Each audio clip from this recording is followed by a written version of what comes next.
Whilst championship, I think, is a brilliant thing. I think for the first time in Test cricket history, we have a kind of a tournament, a clear tournament everyone can aspire to. You know, batsmen have more shots than ever before. I think the defenses of batsmen has probably is not quite as good as it used to be a generation ago. Famous ones are Aussies who are known for being harsh. I don't know. I never know how much players do read the press or kind of think about it. Obviously, people like to think what we write is very relevant. I'm not.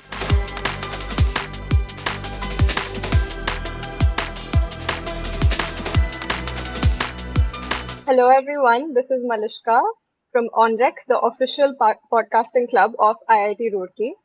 Today we have with us a very special guest. He's one of the foremost voices in English cricket journalism, a prolific writer with the bylines in the Daily Telegraph and ESPN Cricinfo. His work has earned awards and accolades along the way. He's also the author of acclaimed books on the game like Cricket 2.0 and most recently Test Cricket: A History. So we're really excited to have Tim Wigmore with us today. Hello, Tim. Congratulations on your most recent book, Test Cricket: A History. Hi, Manishka. Yeah, thank you very much for having me. Really excited to have this chat. Let's go back to the beginning, right? How you got into journalism, because you're also from a background of history and politics. That's what you've done your education in, I believe. Yes. And how did you break into journalism? Did you always envision yourself being a journalist, or was it like an opportunity just popped up? No, I very much wanted to be a journalist like my whole life, to be honest. From when I was maybe 10, 12, it was always what I wanted to do. So in that sense, I was very deliberate. I did a lot of messaging people and writing, student newspapers and stuff, and work experience and stuff. So I tried to kind of open a lot of doors. And then it's quite a weird kind of industry to break into because there's not. I didn't get onto a grad scheme, as some people do, but most people don't. So you kind of have to make your own path and kind of improvise. And I started going to matches and things. But it is, and I guess I was a bit lucky because I live in London, because my mum lived in London. But it's one of those things where you have to sort of try and find a niche and what was a bit different. I guess associate cricket and T20 cricket early on were both things that I kind of got stuck into that weren't being covered that much in the mainstream. So it's just about trying to find things that were being undercovered elsewhere. I guess it's just the kind of basic thing about when you're starting out and, there's a press conference with Virat Kohli or whatever, it's everyone's covering that. So there's no nothing you can actually add value doing that. But if you go and talk to, I don't know, the guy I played with him 20 years ago or whatever, you're actually doing a different story. A different story that's not just out there. So that's the kind of, I think that's the most important kind of bit of advice I could give, I guess. So what was your first big opportunity? Do you remember the first piece you ever published? Oh, yeah. Good question. I think I did a piece on Afghan women's cricket, weirdly, for The Independent when I was still a student. I was 21. And that actually was kind of quite typical, weirdly, of a lot of the stuff I was doing. And that it was it was a story that was just not really being covered on a day-to-day basis. And also obviously had a resonance beyond cricket as well. And it was, obviously quite a lot of work, interviews and stuff. But it was...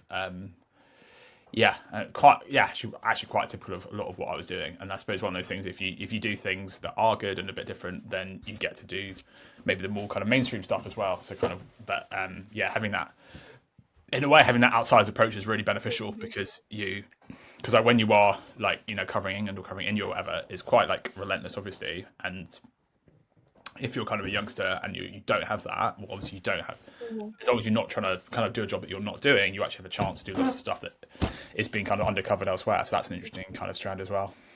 So when you first thought about becoming a journalist, was it because of the sport, or was it because you love writing and storytelling? Yeah, it's a great question. I guess it's both. I mean, I still, I definitely I love cricket and I still love cricket, but I almost...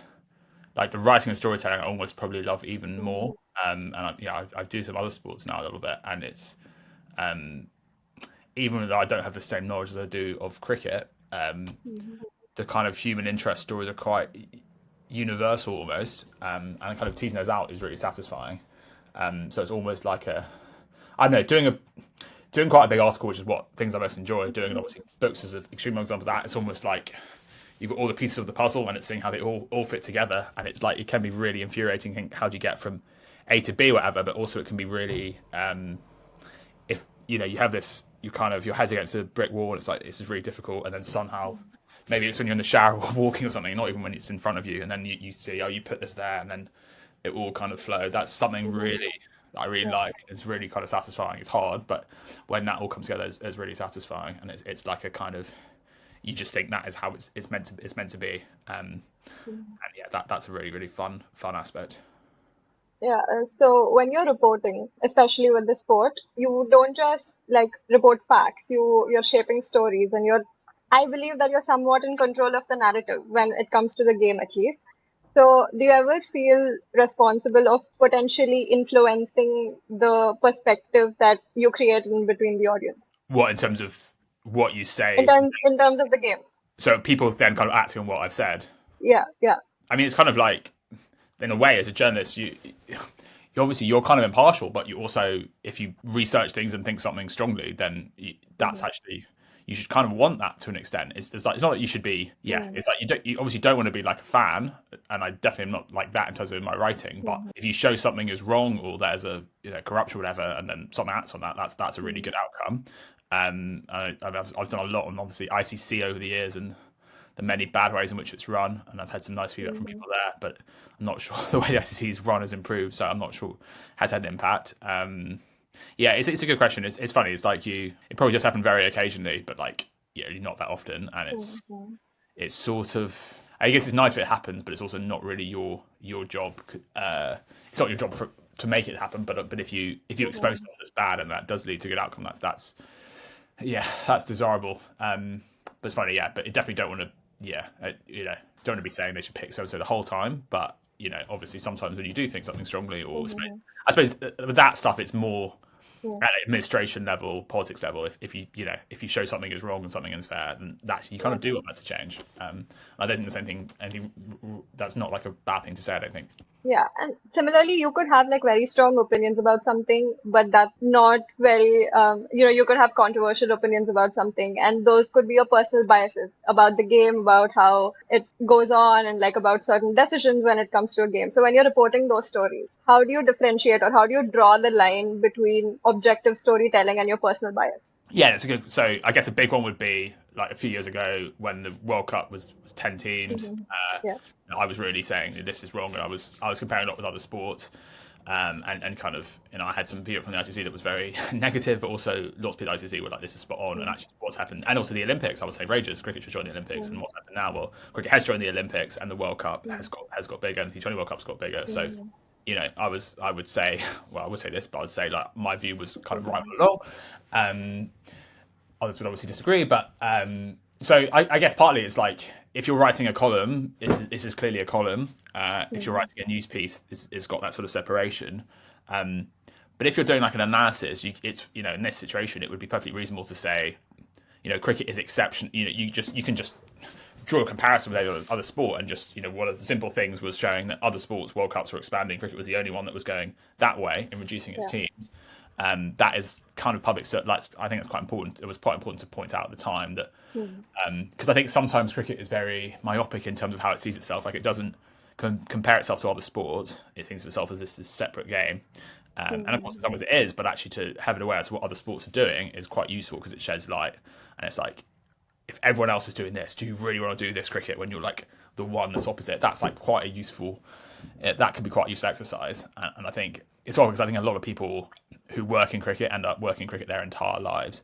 And so even having a bit of experience of another sport, let alone not working in sport, is quite rare. And I think arguably that would be good if cricket had a little bit more of that, and actually getting that outsider's perspective again, I think would be quite useful. Yeah. So let's talk about you as an author. So what was your first inspiration to start writing? Like, do you see book writing as an extension of what you do as a journalist? Yeah, it's. I mean, it's in a way, it's like the,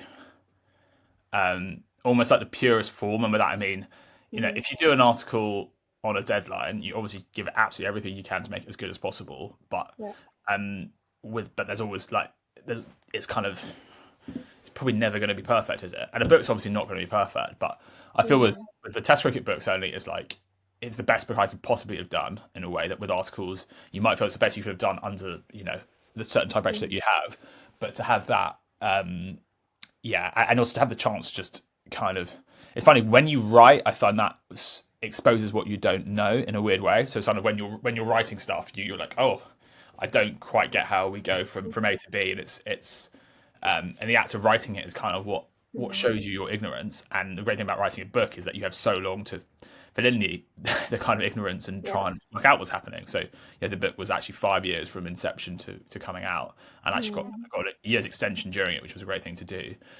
So yeah, a lot of the process is quite similar. Obviously, interviewing people, analysing. I guess the difference, I was able to read 300 books for this book, which was just obviously that's not something that I do for often. And actually have like time, like spend a few weeks in libraries and things, and that's like a different. That is a bit different to the day job, but I do a lot of like longer pieces as a journalist, so that is quite similar. And obviously, occasionally even on sort of historical topics. But yeah, I don't know, something quite special about being able to just really get so stuck in and think, this is, and also when you're writing and you have a while, like months and months, sometimes you forget about something and it returns to you and the thoughts kind of crystallize. Whereas even on a kind of longish article, you'll be doing it for maybe a week top. So to get to have that sheer amount of time is different. But of course, equally the experience I have writing, like interviewing and stuff as a journalist is a massive strength for the book, because it kind of feeds in. But so that they're complementary but not identical skills, I guess is what I'd say. Yeah. So I've gotten around to reading about your book a little bit, the most recent one, Test Cricket. So for our viewers, can you shed some light on what this book tries to address? Well, really, it's a global narrative history of 148 years now of Test cricket, and it's sort of the book I wanted to read and then kind of couldn't find it, so I tried to write it. So it really tells us that it's the story, the players, the matches, the politics that have shaped the game. But it's a story book, so it goes very big on personalities and moments. It's not a stats book. It's not a facts book. So it tells a story. It explains how the game has evolved and changed and who has shaped it. And you kind of forget, but there's all these incredible moments in Test cricket. Incredible. The characters are basically amazing, and to try to get a sense of how these now the 12 countries that play it, but how what's happened in one affects what happens in the other. So if you look at cricket literature, there's been a lot of very, very good individual histories of countries, which obviously fantastic ones. I think of obviously like a corner of a foreign field in India and so on. But but actually sometimes by seeing countries together, you actually can almost get more perspective, because you work out a bit like what we were saying earlier about other sports, but you actually get a sense of what's actually unusual about what's happening in this country at that moment and things. As I've talked to a huge amount of people, I think from India alone, talked to Raj Dravid, Sachin Tendulkar, Ravichandran, Ashwin, Ajinkya Rahane. Able to kind of bring out all these amazing stories. I mean, there's that the story I kind of keep returning to is when India beat New Zealand in the 1960s in a test, and they won in 4 days. And then rather than get a bonus, they were docked a fifth of their match fee for winning in 4 days, because the board said it was on a per rata basis, so they were being paid for 5 days rather than 4. So all these amazing kind of nuggets from history. I talked to over 40 players and actually got a real sense of their pride at being part of this story, but also I think they're kind of happy to talk. And also, again, a lot of them have. They're speaking quite far away from their career, so actually they can be more candid, they're more perspective and stuff. So that was that's what really surprised me in the process. So I thought it would be, I knew there'd be a lot of reading, it would entail, and it did. But I kind of realised actually to really kind of bring it to life more, I needed to do these interviews, and it was great that I did that.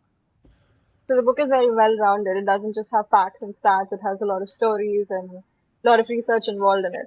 No, it's absolutely. It's I think 35 different chapters, but it's it's basically, it's probably, well, you can read it however you like, obviously, but it's probably best read in from A to Z, because it does take the story, and it doesn't really assume knowledge. And by that I mean, a lot of readers obviously won't know a lot about early stages of Test cricket, but I do explain who people are and things are. But I kind of made the decision to talk about maybe slightly fewer people, but in more detail, so try and bring to life the people I do, rather than just it's not. They always say with history you've got to avoid it being one thing after another, and I've tried to avoid that by kind of going bigger and deeper on the things that I think really, really do matter. Okay, so talking about Test cricket, one of the newest ICC tournaments is the World Test Championship final. Right. So, do you think it's really fair that we decide the World Test champion based on a one-off match? I think Virat Kohli was the one who said this in the first final post-match press conference that he thinks that a worthy team who can be crowned a World Test champion is supposed to be tested over the course of a series and not just one-off match, and to see how they come back after a bad day or a bad session, and that one final wouldn't decide if a team is good enough to be called the World Test Champion. So, do you agree with that, or do you think the current format of the WTC cycle is okay? Because even the playing field, I don't think is pretty leveled up right now. Because a country like New Zealand or South Africa, it plays only a three Test match series, whereas a Two, country two, like India, yeah, two test a series, yeah. country like India or England or Australia, they play five Test match series. So even the way the points get distributed on the table doesn't seem very fair initially to begin with. So do you think the current format is fair, or do you think it requires some changes? No, great question. Lots of different strands there. So, kind of get zoom out. Firstly, World Championship I think is a brilliant thing. I think for the first time in Test cricket history, we have Yeah. a kind of a tournament, a clear tournament everyone can aspire to. Because remember, I mean, I think 2016 the world ranking changed hands. World number one changed hands like 5 times. So you Yeah. just basically just get notification that Pakistan or South Africa are now world number one because basically the ICC ratings they've got rid of some old games that were like 4 years ago, where they didn't do very well, and then it's been updated, and now they're number one, even though they haven't actually been on the field since they were like number 2 or 3. And that's a rubbish way to decide who's number one because it doesn't have any real narrative. It's so unclear. So to actually have a final is a brilliant thing because it means the whole structure is like geared towards this is kind of where a cycle ends. So it means you get like a bit like you have in the ODI cricket with the World Cup. Yeah, Yeah. everything is leading to that, and that's a really good innovation. It should happen a long time earlier, and I think basically for Test cricket to survive, it needs to be pretty vibrant outside of the Yeah. big 3 countries, Australia, England, and India. The fact we've had 2 of the 3 winners have come from outside there, New Zealand and South Africa, is really good for the game. And hopefully will boost Test cricket in these countries. That all said, obviously the World Test Championship is very confusing, the point system and everything. Yeah. But we have to remember that Australia, England, and India, they play longer series because they want to and they can afford to. And then actually, they're not. India are not asking South Africa to play 5 matches. England are not asking South Africa to play 5 matches. So Yeah. I do find it a little bit odd when England and India Yeah. kind of complain about these things. It's like, well, you can play these other countries in more, you can host them more, but you don't want to because you want to play matches that earn more money, right? Yeah. So it's kind of ironic to me that they're now complaining about rules that they helped to create. And in terms of the inequalities in fixture list, I would like to have a system where within the WTC everyone plays the same number of games, and then England and India, Australia, they play like extra games outside of those. So you say, and don't count towards the series, but don't count towards WTC, and then you have something like 3 points for a win, a point for a draw. So everyone's playing the same number of games, and I think there's also a case that actually 4-day tests could actually help with this because then maybe you have everyone, if you have 4-day tests and you have every series being 3 matches. I do think 3 matches, I do agree that having 2-match series is very unsatisfying from the point of view of, you haven't written this book on Test cricket. Actually, so much of the great stories come from narratives over longer series, and you just do not get that in 2-match series, right? So that's all. So giving that chance to develop more was great, but actually, the point system with the percentage of points contested is so confusing. So if you have a really clear system that everyone can actually understand, that helps to build a narrative, and then people maybe in India care that New Zealand beats Africa because that helps or hurts India's chance against World Test final and so on. In terms of what I would do, how it ends up, I would actually, I think knockout Test cricket is something we haven't really had throughout the history of Test cricket, but actually I think it's brilliant. I think we should have more of it, not less of it. So I like to have semi-finals and then a final before.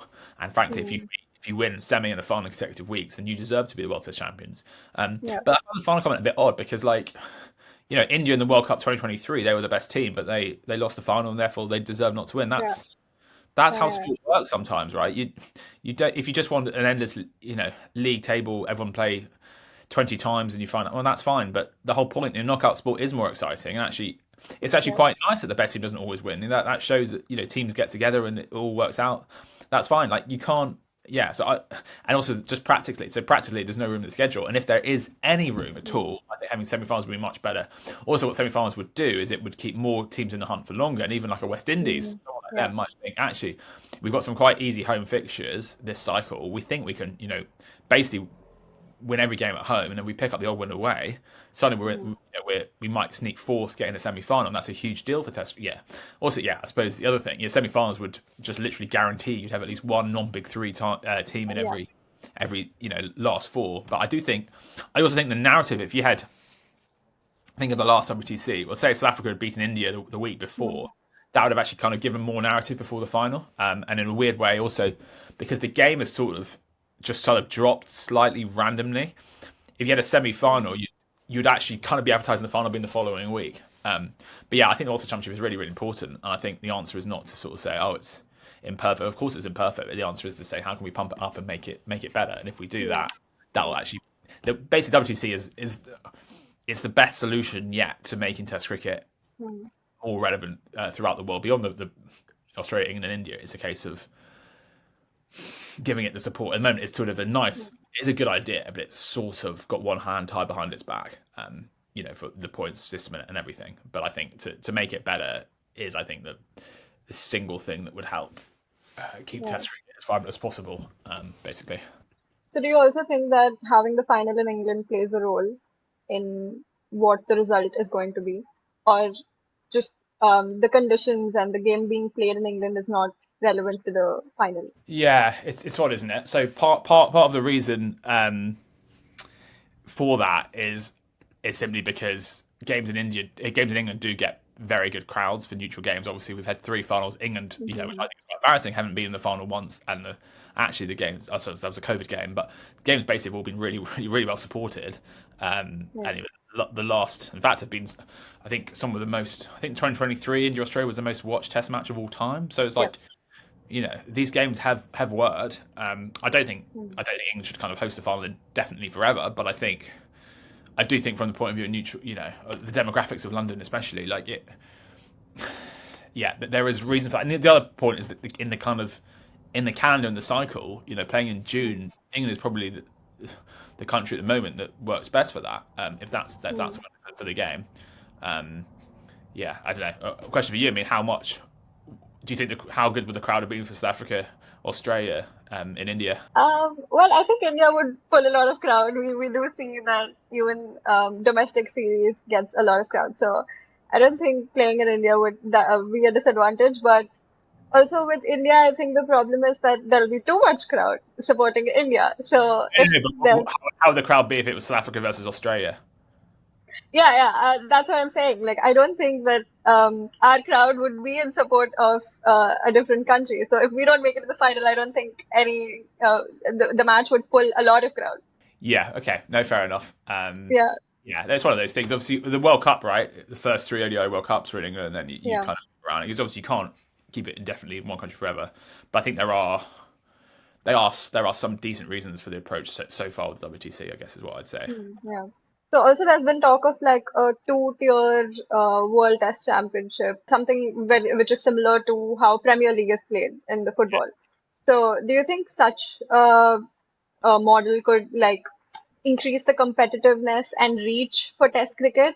Or could it end up like deepening the divide between the established nations and the associate nations? Because even in the T20 World Cup, what happens is we play it in 2 tiers, right? First, the associate nations qualify and then make it to the big league. But most of the time, these associate nations end up just getting kicked out in the initial stages of the league. So do you think we could see those similar scenes if this happens with the Test Championship, or that there would be more of these countries participating in Test cricket in a better way? Yeah, it's a great question. I mean, I think the answer is partly it's part of the way it's conceived, right? Because if if Two Divisions is conceived as very much a way to just have the big 3 play each other more, then it will have the effect, as you said, of deepening. If it's conceived as a way of actually making Test cricket more dynamic, and there was a lot of talk about this 10 years ago, 2016, then potentially it will have a good thing. So I think whatever system is, I'm kind of open to it as long as you're not kind of working backwards from the assumption that this will just mean more games between Australia, England, and India, and that's the question. You also would need to think really a lot about the money and think, how can we actually share out the cash. You don't want to West Indies or Sri Lanka or whoever being in Division 2 and it really kind of destroying their Test cricket. So you think, how can this all fit together? There's also an argument actually it would improve standards because suddenly teams would be so worried about being in Div 2 they would think, how do we need to sort out our system to stop this happening? And also, I suppose the other thing, the narrative point of view, it might be that for Bangladesh to get promoted, whatever, was an unbelievably strong narrative, and that's a country who right now are not going to be winning the WTC, but it would give them a kind of concrete kind of goal. So I'm open to it. I think that the danger is it's just a very elitist idea. So it's I guess the devil's in the detail with this one, but there's some merit in it. Because I mean, the problem with one of the problems now with the World Championship is that you have a situation where basically, most teams actually get out of the running quite early to be in the top. They probably have 4 or 5 teams for at least the last year of the cycle kind of know they're not going to make it, which means although it's there, it's a good thing. They're not, and that's why I think semi-finals would be good because you'd suddenly actually have more teams in it for longer and things like that. But it's odd now we have these 3 kind of ghost test nations almost, Afghanistan, Zimbabwe, and Ireland, who are test nations, but they play 2 tests a year against each other. What do the games actually mean? So it's tricky. And the flip of that, of course, if you drop them into Div 1, then it would be really different. But actually, I suspect those 3 teams are so-called small 3 if they were playing West Indies and Bangladesh. Actually, certainly at home, I think they would get wins. Away, it would be difficult. But then again, right in the history of the Test cricket, you learn again and again how hard it is for new Test nations. With 20 years for their first victory and so on. So it's a question of right now, does Test cricket want to invest in it and give them the chance, which it is. It's obviously tricky with the shorter formats and stuff, but it feels like with the kind of small 3 test nations, there's almost a sense of they need to either be more involved or arguably kind of almost stop playing. It's kind of odd how it's this dynamic at the moment. And I mean, from a pure sporting point of view, 2 divisions would be, if it was unfair, it would be, something like 7 and 5 would actually make for more competitive cricket, give way more context, and you'd have just like you talk about Premier League. Premier League, you have interest at the top and you have interest at the bottom. Now, what's the Championship? Really, no one cares who comes 5th or who comes 9th. So the interest is all at the top only. So creating interest at both levels would be a good thing in theory. It's just how it can all.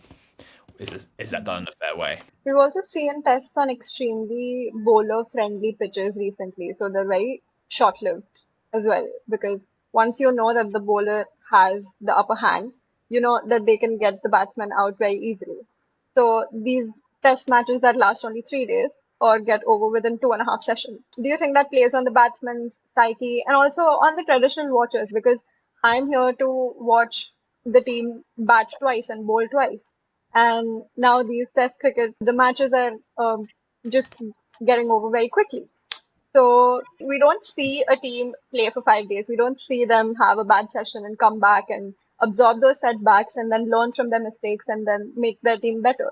We just see them fall once and then it just cascades very badly. So do you think that this could have an impact on how test cricket is perceived? So what is your take on this? Yeah, I mean, we are in an era where it's kind of a lot of teams are kind of all or nothing in terms of they either go big or they collapse very quickly. I mean, the bowling we're in a bit of a golden age of bowling. I mean, it was even stronger a couple of years ago in terms of averages were even lower, but they're still very low now. And it's I actually do think Test cricket often at its most compelling when the ball is pretty dominant. So I think lots of Test cricket's been really, really watchable and exciting. But it is. Yeah, I know what you mean. There's a sense that, teams don't always have batting teams when they're struggling. Don't always have a plan B, and I do think it's true that although batsmen have more shots than ever before, I think the defenses of batsmen has probably just not quite as good as it used to be a generation ago. Just because if you think of the time you spend as a batsman, the time you spend practicing, forward defence or whatever, is just less than or leaving the ball. If across the 3-4 months, that's a lower proportion of the time because you're all these that's not a shot that you need in other formats. So that's an interesting dynamic. But I mean, I think the quality of Test cricket, also the watchability of Test cricket is very high at the moment, and we're sort of. yeah, I don't know. For most periods in Test cricket, this would seem like a golden age in terms of the game on the field. So yes, there's always things that could be better, but right now I think the cricket is compelling and it is generally very exciting. I guess home advantage can be an issue in terms of teams. Yeah, away teams really struggle, but then again, that is also part of Test cricket, right? The whole idea is to be a great Test cricketer, you need to be able to play the spinning ball in Chennai, the pace in Perth, and the sort of seaming ball in Lee. That the whole point of it is all these different things, and winning away it should be important. It should be really hard to be important, and that's so again that's part of the game. Yeah, there was a sense of one of the odd things in the book, finding out it's only like I think it's 3% of tests in history are decided by fewer 25 runs or fewer or 3 wickets or fewer. So it's amazing actually how really close how rare it is to get really close test match, right? You just need a lot of things to kind of all come together, and that's partly because you said with the kind of the multi-days, multi-innings, it's like if you're a little bit worse, that gap can just multiply and multiply and multiply until it becomes massive. And there's this kind of also this brutal element where being weak in one area makes you weaker in another, and that means, say, if you're kind of the weaker team, but your strength is your bowling and your batting is really poor. Well, basically what that means is that in the second innings and so on, your bowlers will be knackered because you didn't bat long enough, so your bowls will then be less effective. So actually, one weakness creates a second, and so that's the kind of cruelty of Test cricket and that's why these little gaps just amplify and amplify and amplify. Yeah. Also, with like increasing audience for T20s and shorter format of the cricket, even the 100 in England, and that blew up a lot, and just franchise cricket in general, that in the T20 format, more and more audience is gravitating towards the shorter format. So what does this mean for the relevance of ODIs? Do you think that this generation is consuming sport differently, or do you think that it's just right now the T20s are what we watch more often, so that's why the audience is gravitating towards it? So yeah, it is true that throughout history, we've always been worried about the future of Test cricket. This happens again and again. The first reference I could find to basically the game's not as good as it used to be. Players all play for money now, not for the badge of the shirt. Was 1884, right? So, again and again, people have been so worried about the future of Test cricket.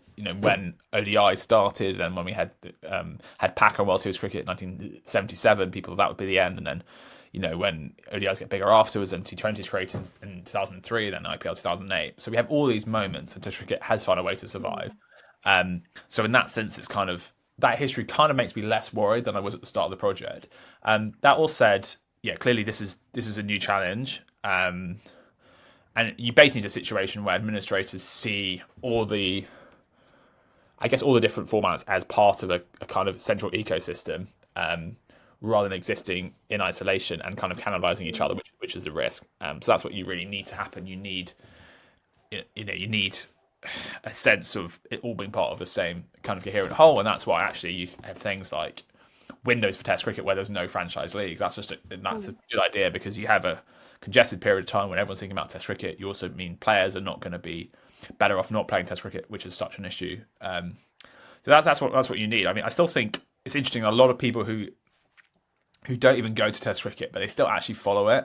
They don't necessarily even economically contribute all that much, but they're still fans of it. And I think a lot of people actually who go to a T20 match, if you said 5 or 7% of the ticket is going to kind of the Test game, they'd actually be really happy with that. So that's what I mean about having a cross, because I do think actually having 3 formats is a strength for Test cricket, not a weakness.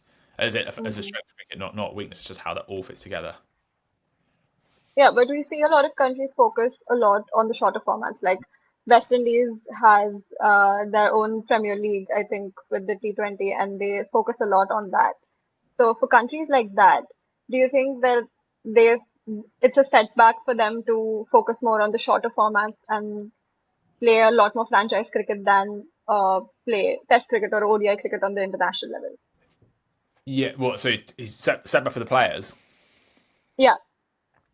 Well, I think the players, it's just kind of economics and market forces where they can earn a lot more playing the shorter formats, and that's why you need things like a minimum wage effectively in Test cricket, and those winners I talked about to stop those clashes. I think a lot of players who don't play Test cricket would actually like to play it, but they wouldn't necessarily like to lose money to play it, which is what they're being asked to at the moment. Actually, it's amazing. Actually, a lot of them have given up more money elsewhere at times to play Test cricket, which just show the value that players do place on it. But equally, like I don't think, obviously I think Test cricket is a great game, but I think that doesn't mean every player should want to play it. And if some players think they can have a more fulfilling career and life not playing it, that's absolutely fine. No issue with that at all. But I just think administrators should be making it easier for players to give a fair crack of the whip. Like it's, Nicholas Paran, for example, he's never going to play a Test match, which to me seems like such a shame, given that given his talent. I'm pretty confident he could have transferred at least fairly well to Test cricket, being explosive number 6 or whatever, and maybe he could have been absolutely incredible. Maybe he could have been Rishabh Pant level. I think it's possible. I think he's so talented. We'll never know. He obviously would have had to give Test cricket a proper run, but you want to have a situation where a guy like him, the next generation, if he comes through, is able to give Test cricket a fair crack of the whip, basically. Otherwise, then you'll just the real danger for Test cricket is the most exciting talents from some countries where isn't someone that aren't playing the game. That's a real kind of negative for Test cricket, and something we should be wary of. Yeah, so we also see a lot of upcoming players, not just upcoming. I think we see the likes of Steve Smith and Kane Williamson and Virat Kohli, who all these players tried to master all 3 formats. So do you think there is a future that exists where a team could have a unified squad for all 3 formats instead of 3 different sets of teams for T20, ODIs, and Tests? Yeah, I mean, potentially. It's interesting because some, England recently moved more towards the other model of having more multi-format players again. So it's there's a sense that the sense that many of the best players are still the best players across formats. Not all of them, but I think I've been surprised by, in a way, the lack of specialisation, and actually how many of the best players are able to play across formats, which still speaks to kind of fundamental skills about how they're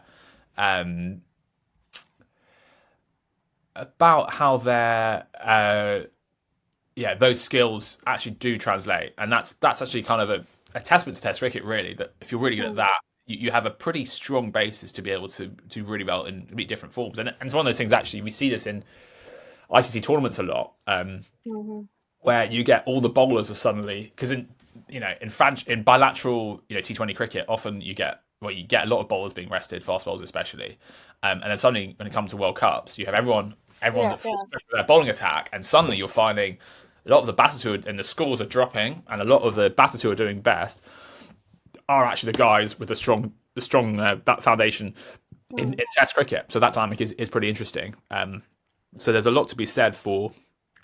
Yeah, I still also think. I mean, we saw like Will Smeed in England as a young kid who he retired from first class cricket before making his debut a few years ago, and then he stopped.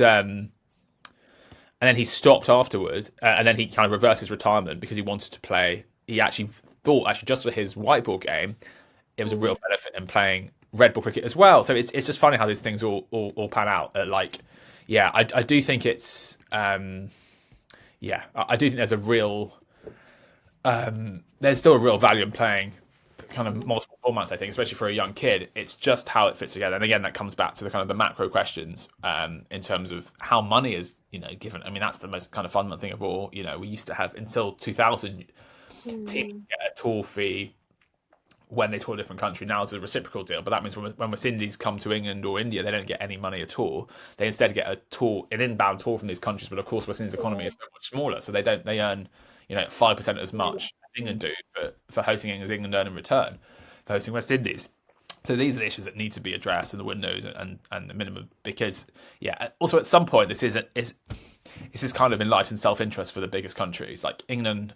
So West Indies are going to India, right? If those games are all over in 2 days, that's crap. That's bad news TV viewing figures. It's bad news for the worth of the games. That also means it actually damages India's broadcasting rights in future. So there's not actually, if India had given a bit more money to West Indies the last few years, they'd actually be able to more than get that money back from more people watching that Test series, because it would be more competitive, it would go for longer, etc. So that's the thing. You need, and that's also the difference I think between. Like, a bad Test match is really pretty awful, to be honest. It's not fun watching a team that's hit for 5 and bowl on the team out for 200 twice, and that's just that's a fact of Test cricket. That's why you need, this stuff is so important.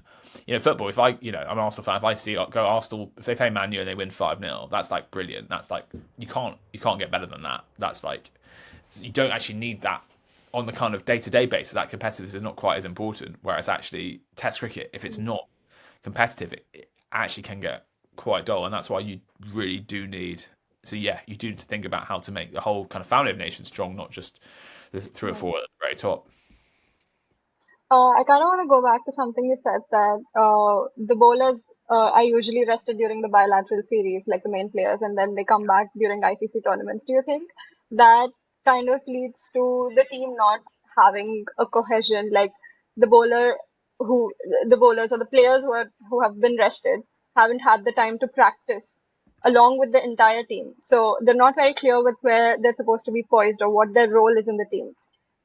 We see this happening, I think, in the T20 World Cup of 2022, where we didn't have a clear, the Team India didn't have a clear opener because we weren't sure about what roles our players were playing because they had no prior practice with that exact squad.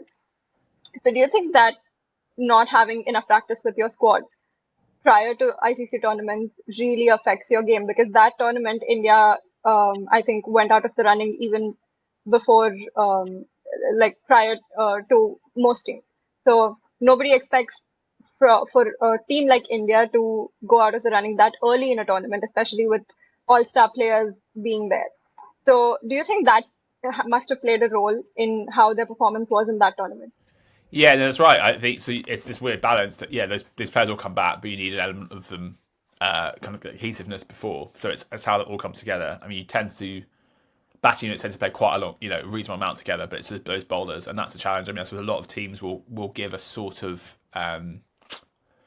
we'll try and play a series or 2 before with a full strength team. But right, you do want this, and this is just a schedule issue, right? Because you want for Australia, you want to play Cummins, you want to play Pat Cummins, Josh Hazlewood, Mitchell Stark every game, but obviously you can't because they're not get injured and they won't be available. So it's how that all comes together, which that's the tricky thing, and that's a schedule thing. I mean, that there was just, there's sort of too much in the schedule, right? Which is a problem, but that's the reality. And so I'm not sure what the other solution. Obviously, the solution is to have less stuff, have fewer fixtures. But if you're not doing that, then it is just difficult because you're always going to have, you need to manage your bowl, and also just bowl. Fast bowlers, they can just play fewer games than batsmen. That's just a fact of life, right? So these are all.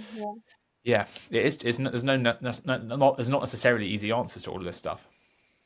Yeah, same with the we have too much on our schedule thing.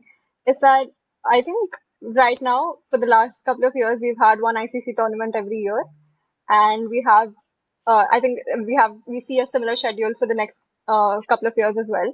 So do you think people will get not essentially bored, but people will get tired of watching so much cricket on TV, or is it that no matter how many formats come up, there's audience that's always going to be loyal to the game?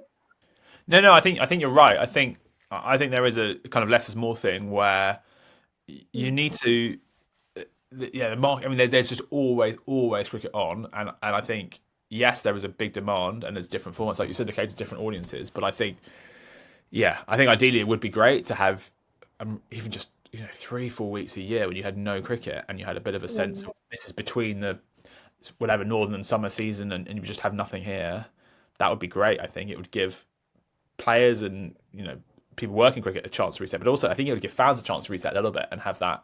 Oh my god, there's a bit of excitement about it coming back, rather than there's a bit of a sense now it's Tuesday, there must be some random game going on which I can watch on TV, and it might be okay, it might not. I think there is an issue, and also I think there's an issue with just building building kind of narratives. I mean, this is why the Champions League I think is a good idea, which they talk about coming back. That's a good idea, but it's just how to make everything fit together. But also you have this tension where like domestic leagues now are trying to get a lot of audience overseas. So are they domestic leagues, or are they kind of just multi-nation leagues that just happen to be played in a certain country?